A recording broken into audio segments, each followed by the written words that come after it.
contenus dans cette requête.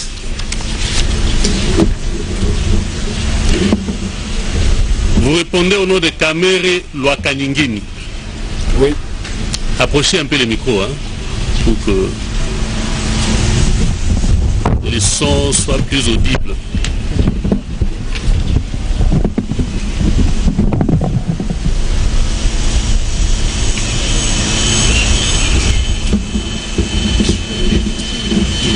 Est-ce que tu peux soulever les pieds parce qu'il est trop bas? Voilà.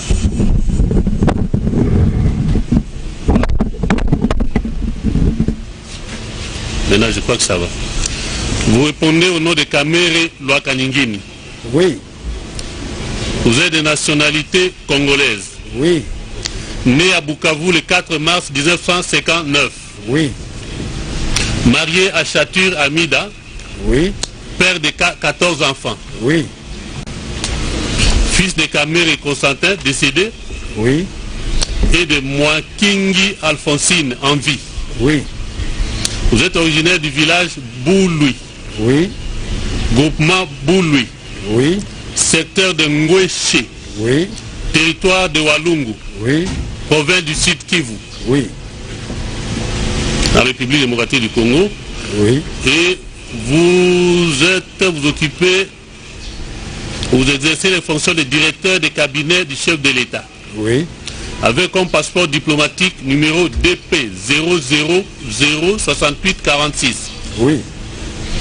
Délivré à Kinshasa, commune de la Gombe, quartier Révolution, avenue Ouvira, numéro 50. Oui. Bon, ça c'est la résidence. Hein? Donc, il y a une confusion. Oui. Vous habitez sur avenue Ouvira, numéro 50. Quartier Révolution, derrière le ministère de la fonction publique.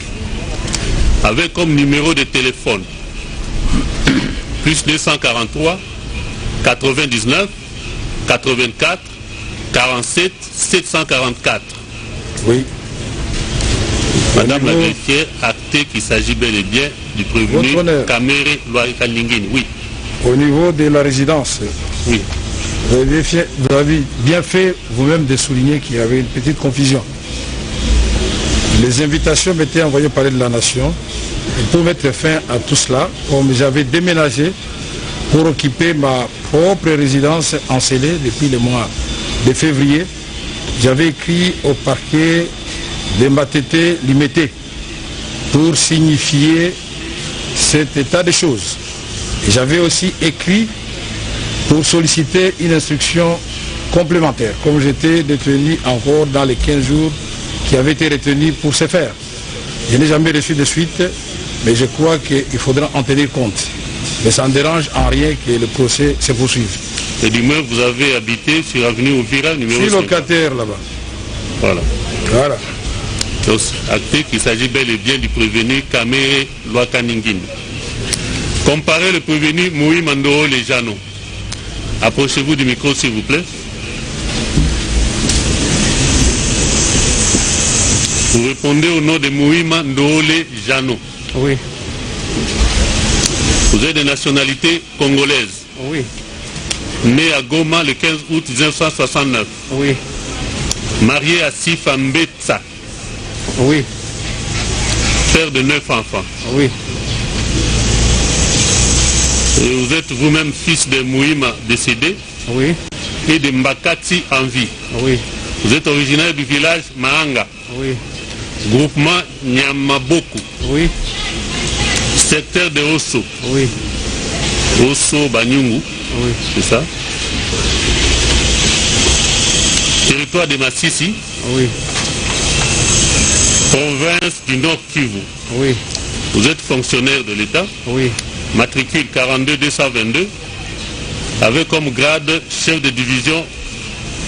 C'est le exerçant les fonctions de chargé de service import et export à la présidence de la République. Oui, mais il y a une erreur. Le numéro matricule, c'est 48.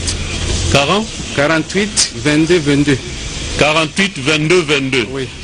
Au lieu de 42 oui. 222. Oui. Donc 40, il y a un 8 qui manque là. Donc. Ah, oui. Je fais acter. Vous êtes chargé du service import-export à la présidence de la République. Oui. Avec carte d'électeur numéro 200 880 14 421. Délivré à Kinshasa Ngaliema le 2 juillet 2017. Oui. Vous résidez à Kinshasa, commune de Ngaliema, quartier Kitsuka Pêcheur, sur avenue Galilée, numéro 4. Oui. Téléphone numéro 243 82 64 41 195. Oui. Acté qu'il s'agit bel et bien du prévenu Mouima Ndole. Vous pouvez regagner votre place. Cela étant, avant que nous ne puissions procéder à l'instruction proprement dite, le tribunal s'en remet au parti s'il y a l'une ou l'autre préoccupation qui se doivent d'être vidées avant le début de l'instruction. Vous avez la parole.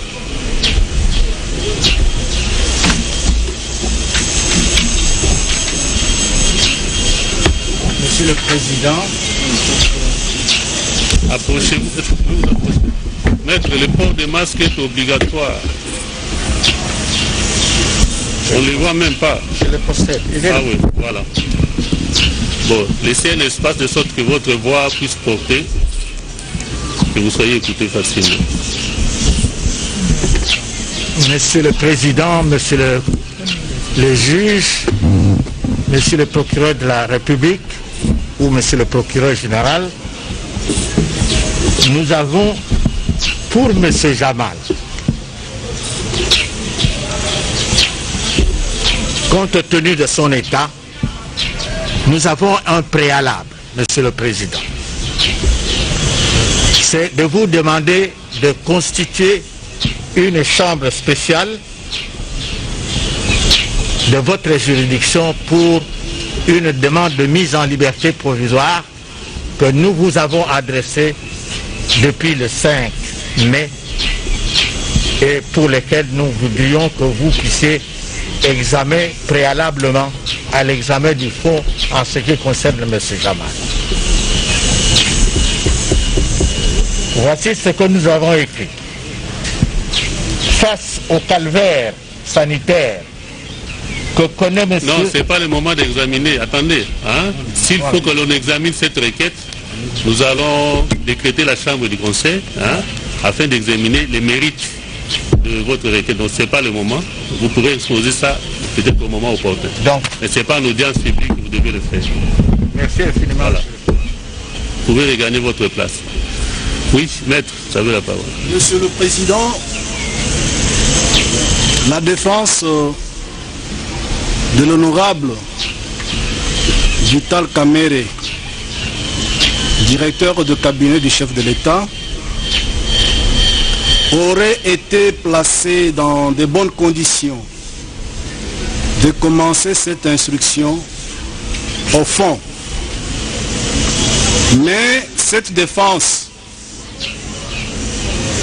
est handicapée par le refus, sinon le retard non justifié d'accorder l'autorisation de lever copie par notre adversaire, le parquet général du ministère public.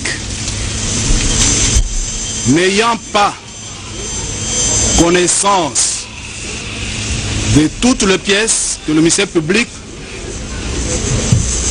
détient à charge de notre client, la défense de l'honorable Vital Kamerhe est handicapée. Quoi qu'il en soit, nous avons la même formulation que le bâtonnier national Mbouneletan. La demande pendant à ce que nous puissions être fixés par votre tribunal de la demande